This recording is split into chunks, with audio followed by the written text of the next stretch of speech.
Nabi selepas itu buat komisi surau An-Nur apartment Lake View di Balad Pengurusi Tuan Imam, Tuan Bilal, ahli jabatan kuasa, muslimin dan muslimat sekalian. Semoga Allah memandang wajah kita ini dengan penuh rahmat dan kasih sayang. Semoga Allah sentiasa mengampuni dosa-dosa kita, dosa-dosa kecil, dosa-dosa besar atas ketelanjuran kita. Semoga Allah permudahkan urusan kita di dunia dan di akhirat. Semoga Allah permudahkan urusan kematian kita. Semoga kita ini semua mati dalam husnul khatimah. Alhamdulillah, syukur kepada Allah Subhanahu wa taala.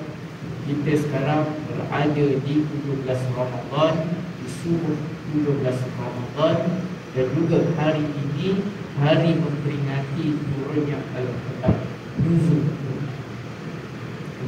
Sekejap saja masa berlalu, kita dah masuk 17 Ramadan. Malam nanti lepas berbuka, kita dah masuk malam 18 Ramadan, 19 Ramadan, sampailah malam Syawal. Tak terfikir, tak terjangkau, tak terasa di benak hati kita, di pikiran kita, di kalangan kita.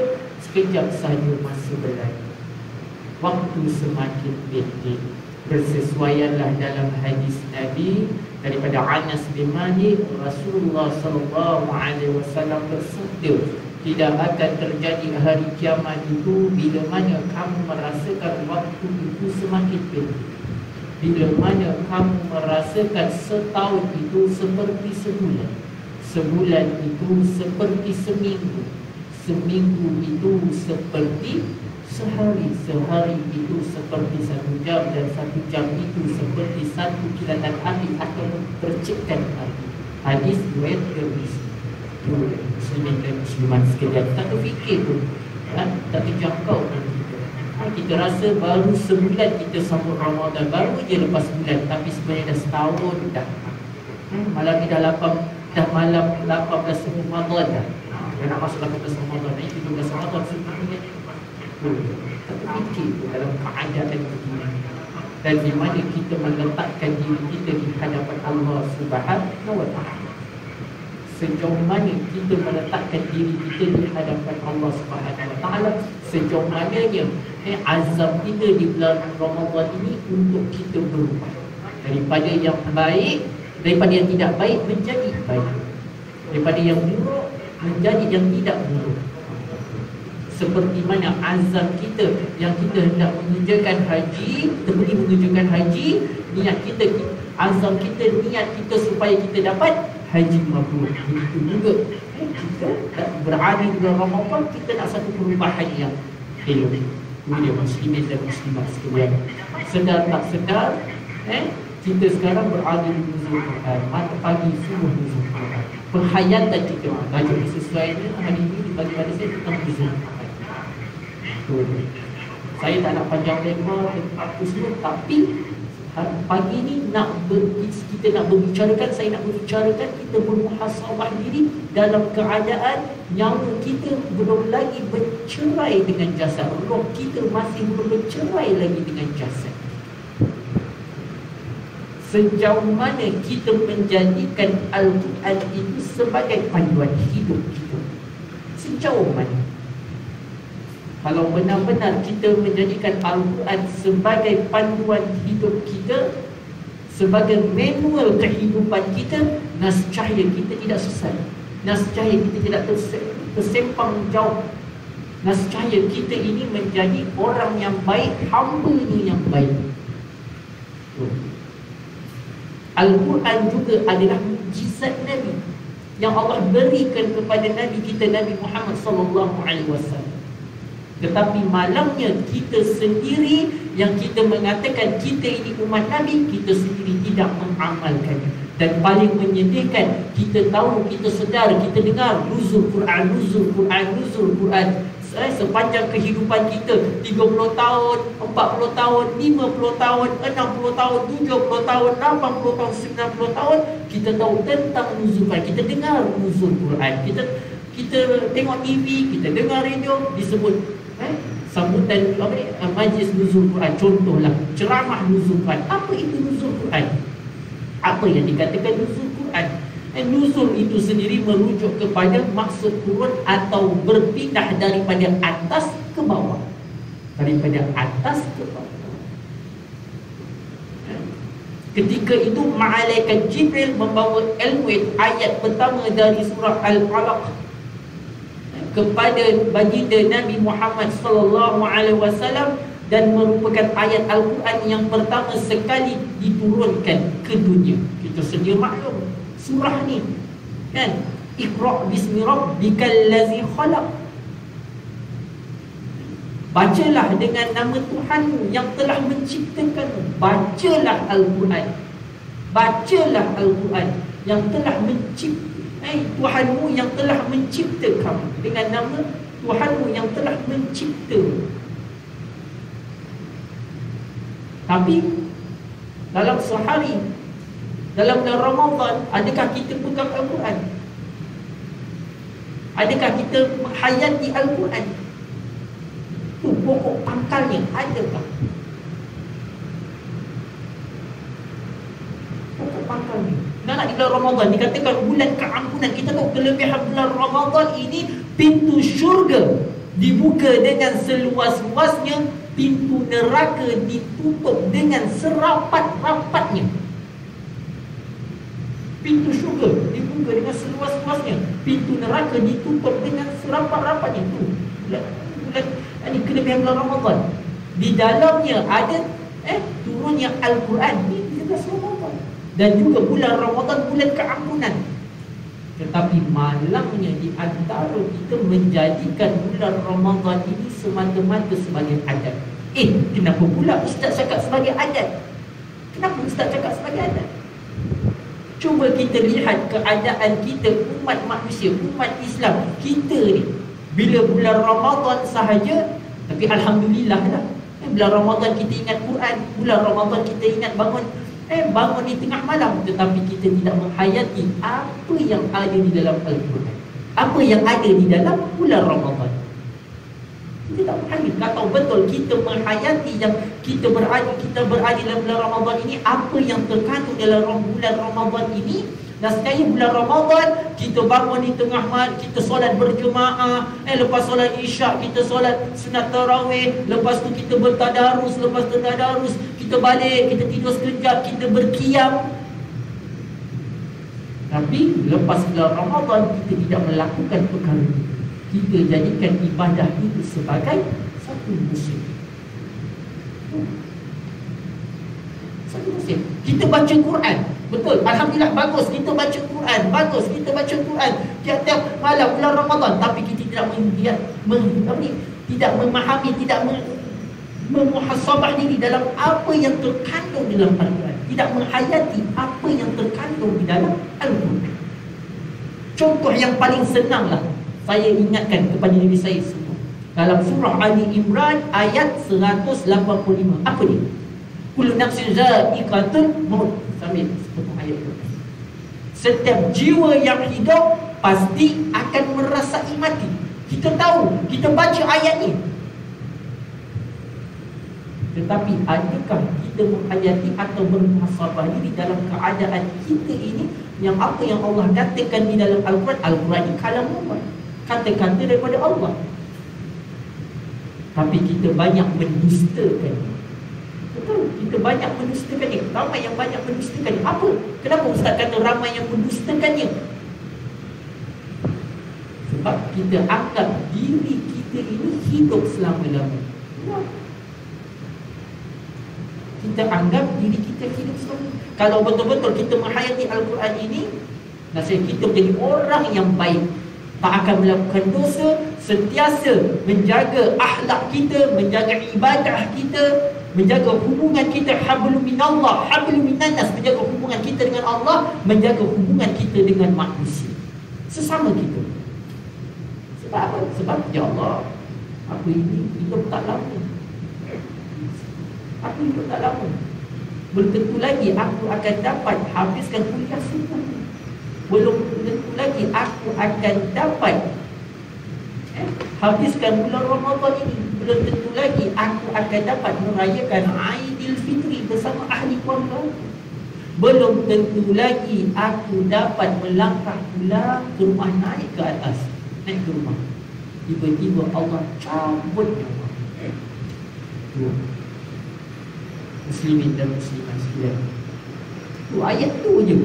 Apa yang saya nak sampai ayat tu. Al-Quran ini sebagai panduan yang saya ulang tadi di awal kuliah tadi. Sebagai panduan hidup kita. Kita nampak kullu nafsin za'iqatul maut. Setiap jiwa yang hidup pasti akan merasai mati. Kita yang hidup pasti akan merasai mati. Ini peringatan Allah kepada kita supaya kita tidak sombong, supaya kita tidak riak, supaya kita tidak ujub.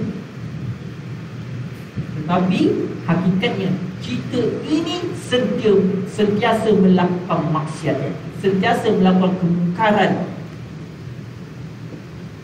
Sebab apa? Sebab dalam diri kita, sebab apa? Sebab dalam diri kita ada 4 perkara ni.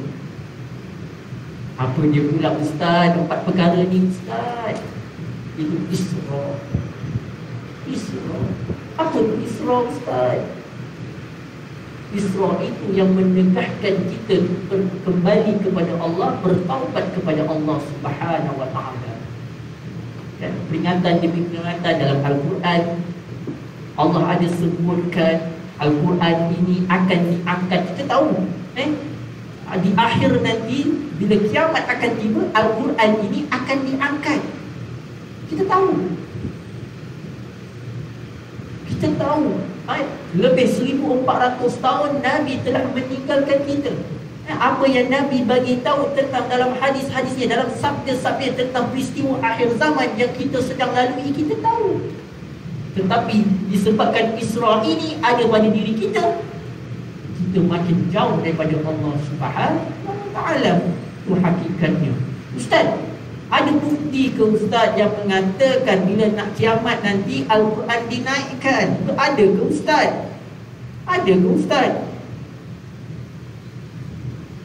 Kalau kita amati dalam surah An-Nam ayat ke-82, Allah Subhanahu wa taala berfirman, apa dia? Dan apabila perkataan telah jatuh atas mereka, kami keluarkan sejenis binatang melata dari bumi yang akan mengatakan kepada mereka bahawa sesungguhnya manusia dahulu tidak yakin kepada ayat-ayat kami. Nah, betul tak?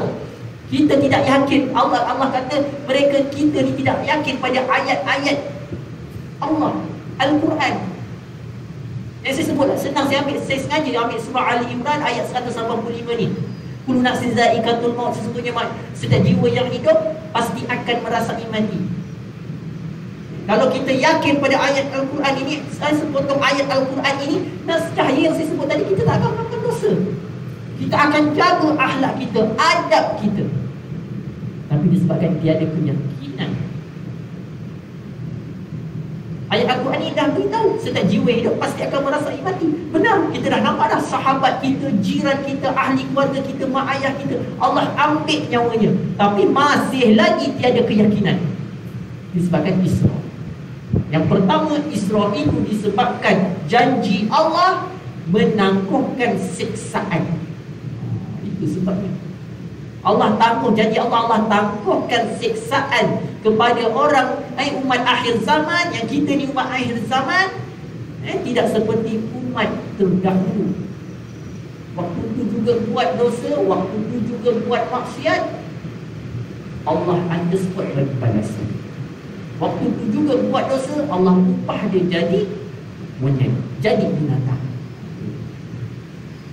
Tapi tak, sebab kita ada kedudukan, orang kata dalam zon selesa, kita tak nampak pun sesaan. Tapi dengan rahmat Allah dan kasih sayang Allah, satu persatu Allah tunjukkan kepada kita kekuasaannya, satu persatu. Untuk apa? Bukan nak menakut-nakutkan kita sebagai hamba-Nya, bukan nak menakut-nakutkan, tetapi sebagai satu tanda kasih sayang Allah kepada orang yang melakukan dosa, cepat-cepat bertaubat dan kembali kepada Allah. Kita yang melakukan dosa, cepat-cepat bertaubat dan kembali kepada Allah. Tetapi malangnya, tiada segelintir pun sekumit dalam hati kita ini yang nampak tanda kekuasaan ini dikaburi dengan keseronokan di dunia ini, dikaburi, ditutupi oleh iblis. Seronoknya nampak maksud itu baik belaka, baik saja, benar. Apa buktinya yang kita nampak maksud ini baik je? Dalam surah Al-Hijr ayat 32 hingga 42. Apa dia? Dialog antara Allah dengan iblis. Allah dalam surah ini menceritakan Allah memerintahkan ketika itu semua makhluk sujud kepada Adam alaihissalam. Semua makhluk sujud. Semua makhluk sujud kecuali Adam, kecuali iblis. Dan Allah berkata, wahai iblis, kenapa kau tidak sujud seperti hamba-hamba yang lain? Apa kata iblis? Kita menghayati sikit-sikit ayat dan dengan ayat Al-Quran, peringatan kepada diri kita supaya lunturnya, supaya kita dapat berubah daripada ini, dapat berubah daripada tidak baik menjadi baik, supaya kita mohon ampunan dari Allah Subhanahu wa taala, kembali kepada dia. Kata iblis apa? Ya Tuhanku, mana mungkin aku nak sujud kepada Adam alaihissalam, sedangkan Adam ini dicipta daripada tanah liat yang hitam legam lagi busuk, sedangkan aku ini dicipta daripada api. Nah, kita lihat sombongnya iblis. Dan ada tak di kalangan kita ada bersifat sombong? Ada. Apa dia? Aku ini berdarah raja, berketurunan raja, berketurunan Said. Aku ini mempunyai harta yang banyak. Aku ini mempunyai segala-galanya. Mana mungkin engkau nak bersahabat dengan aku? Mana mungkin engkau nak menjadi menantu aku? Engkau ni seorang yang tidak, engkau ni pemalas, tak nak berusaha. Tengok kan? Jangan nak meminta-minta saja. Sombong. Itu sifat iblis. Sombong. Apa kata Allah dalam surah Al-Hijr ayat 32 hingga 42 ni? Engkau ini tergolong daripada golongan hamba-hambaku yang sesat. Dan iblis menjawab, ya Tuhan, kalau begitu engkau kata aku sesat. Dan Allah ketika itu Allah halau daripada syurga.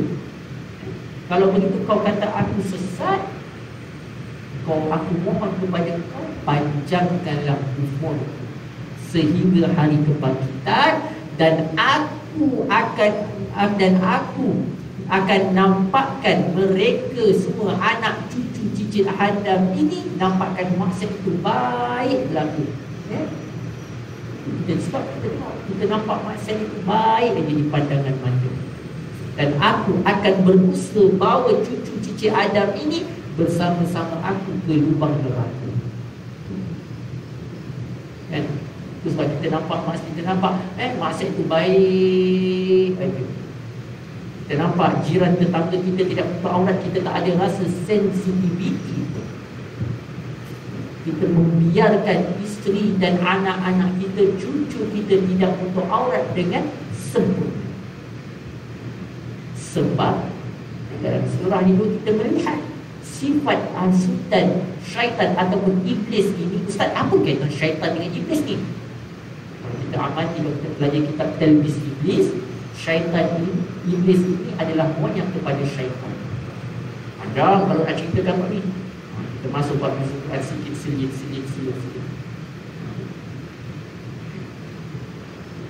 Iblis dalam puasa tak ada sifat, tak ada yang ada nafsu. Sifat, kalau kita amati surah ni, sifat hasutan iblis syaitan ni banyak arah. Betul, banyak arah. Daripada plan A tak berjaya ke plan B, plan B tak berjaya ke plan C, plan C tak berjaya ke plan D, sampailah dia berjaya bersama dia sesat. Itu sebab dia nak kita sesat. Tapi nafsu pula, sifat hasutannya kalau makan, syahwat. Itu hakikatnya. Kalau kita amati surah dalam keadaan ini, jangan sampai kita menjadi hamba-Nya yang menyesal bila Al-Quran diangkat, dinaikkan ke langit, kita tidak boleh berbuat apa. Baik itulah kita, apa yang disebutkan apa? Kelam kabut. Ya Allah, Al-Quran dah tak ada di depan mata aku. Ya Allah, bagaimana keadaan aku ini? Ya Allah, macam mana ni?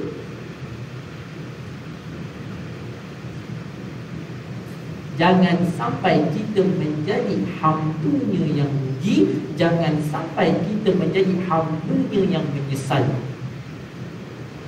Ni sahabat-sahabat kita yang dah mendahului kita, yang telah pergi, yang telah pergi.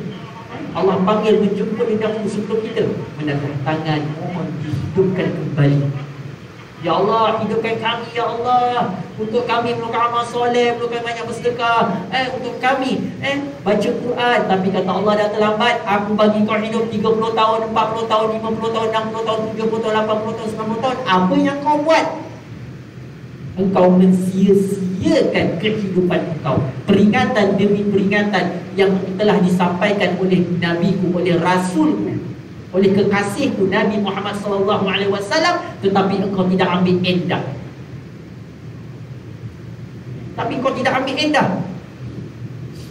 Engkau tidak yakin apa yang disampaikan oleh Rasulku.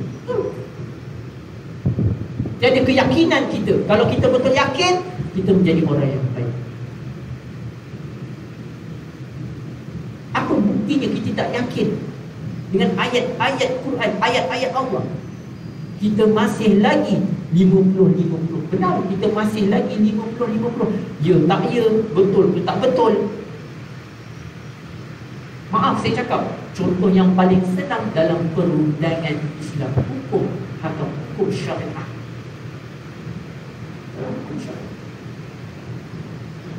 Adilnya hukum Allah mengikut keadaan manusia, tetapi manusia sendiri yang mengubahnya, yang tidak meyakini. Contoh yang paling senang dalam Al-Quran ada menyebut arak itu haram, tetapi kita masih lagi ada di kalangan yang paling menjadi umat Islam sendiri meminum arak. Itu paling senang.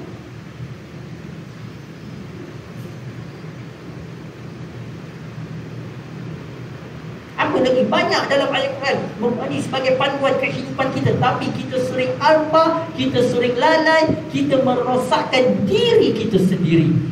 Dan dalam hadis Nabi ini juga ada menyebut dari Ad-Darimi telah meriwayatkan daripada Abdullah bin Mas'ud bahawa beliau berkata, banyak-banyakkanlah membaca Al-Quran sebelum ia diangkat. Orang-orang bertanya, semua orang bertanya, Al-Quran yang ada mazhab akan diangkat, bagaimana pula yang ada di dada-dada orang yang menghafalnya? Jadi bukan diangkat, tapi bagaimana yang ada yang dihafal oleh Al-Hafiz kita, ustaz-ustaz Al-Hafiz kita, anak-anak kita, bagaimana? Beliau menjawab, ia akan diperjalankan, diangkat juga pada suatu malam, sehingga ketika orang-orang masuk pada pagi hari, mereka sudah menjadi orang fakir, sudah sudah tidak ada lagi Al-Quran. Mereka melupakan kalimat tauhid la ilaha illallah, dan mereka terjerumus ke dalam ungkapan serta syair orang-orang jahil. Hal tersebut terjadi ketika telah menimpa mereka, ketika suatu perkara menimpa mereka. Bersesuaianlah di dalam hadis Nabi daripada Huzaifah bin Al-Yamani radhiyallahu anhu berkata, Rasulullah sallallahu alaihi wasallam bersabda. Saya sengaja kalau buat bab tanda-tanda kecil kiamat, saya sengaja dalam musim Quran, kan kuliah-kuliah musim Quran, saya sengaja. Sebab kita sedia maklum Quran itu diturunkan kepada Nabi melalui malaikat Jibril. Surah yang pertama, surah Al-Alaq yang saya sebut tadi kan. Tapi kita sering lupa yang bahawa Al-Quran yang kita baca ini akan diangkat oleh Allah. Jangan sampai kita menjadi orang yang besar. Kita sering lupa dan lalai. Betul, kita sering lupa dan lalai. Rupa-rupanya Al-Quran ini akan diangkat oleh Allah Subhanahu Wa Taala beserta hatta sekali orang yang telah menghafal. Daripada Huzaifah bin Al-Yamani radhiyallahu anhu berkata, beliau berkata, Rasulullah sallallahu alaihi wasallam bersabda, Islam akan lenyap seperti lunturnya warna pakaian. Dalam sabda Nabi ini, Islam akan lenyap seperti lunturnya warna pakaian yang telah usang, sehingga sampai suatu waktu nanti di mana orang sudah tidak mengerti lagi apa yang dimaksudkan dengan puasa dan apa yang dimaksudkan dengan solat. Betul? Suatu ketika nanti orang tidak akan mengerti apa dimaksudkan dengan waktu, sudah tidak mengerti lagi apa dimaksudkan dengan puasa dan apa yang dimaksudkan dengan solat dan apa yang dimaksudkan dengan ibadah dan apa yang dimaksudkan dengan sedekah. Dan Al-Quran akan hilang semuanya pada suatu malam sehingga mereka tidak ada yang tertinggal di atas permukaan bumi ini. Daripadanya, walaupun hanya satu ayat, yang ada hanyalah beberapa kelompok manusia. Al-Quran akan hilang dalam satu masa, satu malam, walaupun satu ayat. Dan yang ada hanyalah beberapa kelompok manusia, beberapa orang sahaja manusia. Di antaranya orang tua, lelaki dan wanita. Mereka hanya dapat berkata, kami sempat menemui nenek moyang kami mengucap kalimah La ilaha illallah. Lalu kami pun mengucapnya juga. Maka berkata pewaris hadis daripada Huzaifah, apa yang dapat dibuat oleh La ilaha illallah. Tengok, ketika itu Al-Quran tak ada dah. Dan itulah kita rasa menyesal. Kita sedia maklum Al-Quran itu memberi syafaat kepada di hari kiamat nanti. Al-Quranlah merayu kepada Allah untuk kita memberi syafaat kepada kita. Al-Quranlah sebagai saksi kepada kita di hadapan Allah, sebagai saksi di hadapan Allah. Dialah yang baca Quran. Ya Allah, ya Allah, aku ingin tolong dia. Ya Allah, aku ingin bantu dia. Ya Allah. Beruntungnya orang yang baca Al-Quran. Sebab kita tengok pada diri kita masing-masing termasuk saya. Kita ni paling malas nak baca Quran. Betul tak? Malas nak baca Quran. Padahal baca Al-Quran senang aja. Ambil Al-Quran ni lepas kerja subuh ni, capai je Al-Quran. Baca lah. Tetapi kita berat sangat. Sebab benda yang baik, benda yang dijanjikan Allah berlipat ganda ganjarannya, memang susah kita nak capai, nak buat. Tetapi benda yang tidak disukai Allah, benda yang dibenci oleh Allah, melakukan maksiat, benda itulah yang kita mudah nak. Sebab apa? Dalam surah Al-Hijr yang sebut tadi, ayat 32-32, Iblis mengabuli mata kita, nampak maksiat itu baik berlaku di pandangan kita. Maka berkata perawi hadis ini daripada Huzaifah, apa yang dapat dibuat oleh La ilaha illallah? Apa gunanya La ilaha illallah terhadap mereka? Sedangkan mereka sudah tidak memahami apa yang dimaksudkan dengan solat, puasa, ibadah dan sedekah. Maka Huzaifah memalingkan muka daripada Huzaifah ini perawi hadis. Kemudian mengulangi pertanyaan lagi. Si pertanyaan tadi mengulangi lagi, sahabat ni bertanya lagi, mengulangi pertanyaan itu 3 kali. Maka Huzaifah memalingkan mukanya setiap kali pertanyaan itu. Kemudian si petanya bertanya lagi pada pewaris hadis ini, sehinggalah akhirnya Huzaifah menjawab, kalimah itu dapat menyelamatkan mereka daripada api neraka. La ilaha illallah.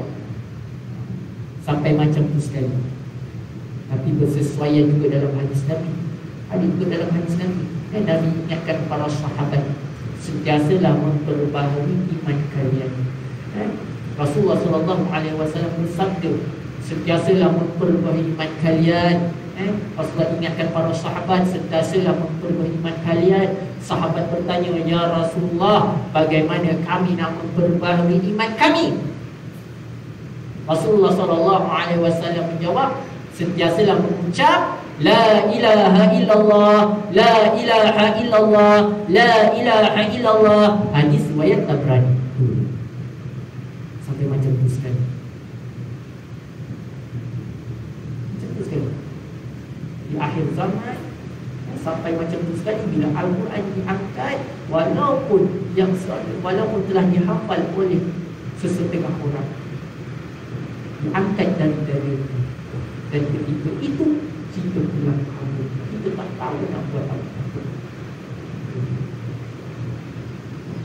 Bila mana sedikit demi sedikit ilmu agama diangkat, ini pun tanda-tanda hujung zaman. Apa dia ustaz? Ilmu agama diangkat, ulama dimatikan seorang demi seorang. Yang tinggal hanyalah orang yang jahil. Yang tinggal hanyalah orang yang jahil. Berbagai-bagai tafsiran yang dilakukan orang jahil, dan akhirnya pengikutnya pun jahil. Muslimin dan muslimat sekalian, dalam keadaan kita berada tidak dilihat dipanggil di sebuah nuzul Quran ini, kita pun muhasabah ini. Adakah aku ini orang yang rugi, ataupun aku ini orang yang beruntung? Kalau benar kita ini orang yang beruntung, di dalam bulan Ramadan ini, di penghujung ni, kita dah nak ke 10 malam terakhir ni. Ingat, kita menuju malam 10 terakhir ni, malam Lailatul Qadar. Bermulanya pada subuh ni, pagi ni, lepas kuliah subuh ni, berusaha dapatkan Allah, cari Allah. Benar, ibadah itu memang payah, walaupun mudah. Sebab apa? Sebab diri kita sudah ada perasaan israf. Yang pertama tadi saya sebut, disebabkan seksaan Allah itu ditangguhkan janji Allah. Yang kedua, disebabkan seronoknya melakukan maksiat. Rasa maksiat itu lagi mudah lagi daripada beribadah. Sebenarnya melakukan maksiat itu lagi susah, dan penghujungnya penderitaan. Beribadah itu kepada Allah lebih mudah, dan akhirnya datanglah kemanisan. Apa maksudnya? Nak melakukan maksiat itu sebenarnya sangat payah. Nak mengumpat, kena cari idea, fikir, nampak benda tu real. Nak melakukan zina, kena cari tempat, kadang kena check in, kena bayar. Betul, maaf saya kata. Tetapi nak beribadah itu sangat mudah, bila-bila masa. Satu ibadah, persiapan kita berada dalam majlis ilmu, kita tak bergancang tu. Kita baca Quran, kita hayati. Buktinya manusia bersesuaian dalam ayat Al-Quran, wal asr, demi masa, sesungguhnya manusia itu dalam kerugian. Memang manusia sentiasa dalam kerugian, tidak mengambil peluang apa yang Allah janjikan, apa yang Allah minta, apa yang Allah suruh. Tetapi kita semakin jauh daripada Allah Subhanahu wa ta'ala.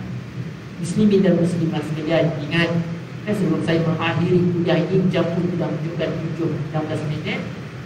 Satu persatu Allah telah tunjukkan kepada kita tanda-tanda kecerdasan yang saya sebutkan tadi. Waktu semakin lama semakin pendek. Allah ada sebut. Dan Al-Quran akan diangkat. Baru saja saya baca hadis dalam Al-Quran dalam surah An-Nahl.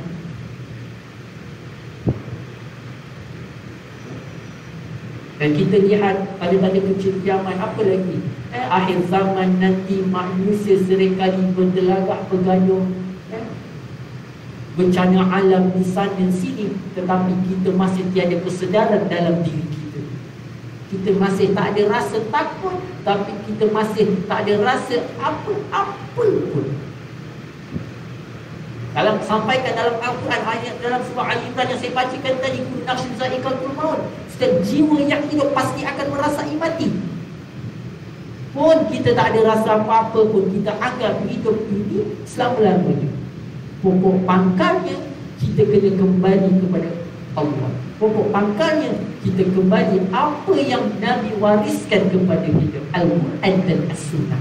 Dua perkara itu, kata Nabi, kalau kita ikut dua ni, Al-Quran dan As-Sunnah, kita tidak akan sesat. Mudah-mudahan kita tak akan sesat. Tetapi kalau kita tidak ikut dua perkara ini, dua yang Nabi wasiatkan kepada kita, Al-Quran dan As-Sunnah, nescaya kita akan sesat selama-lamanya. Wallahu a'lam. Semoga Allah sentiasa memimpin hati kita.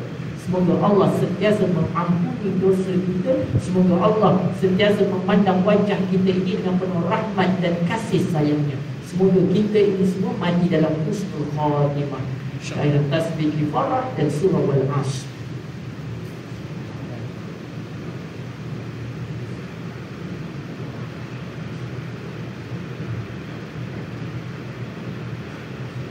Assalamualaikum warahmatullahi wabarakatuh.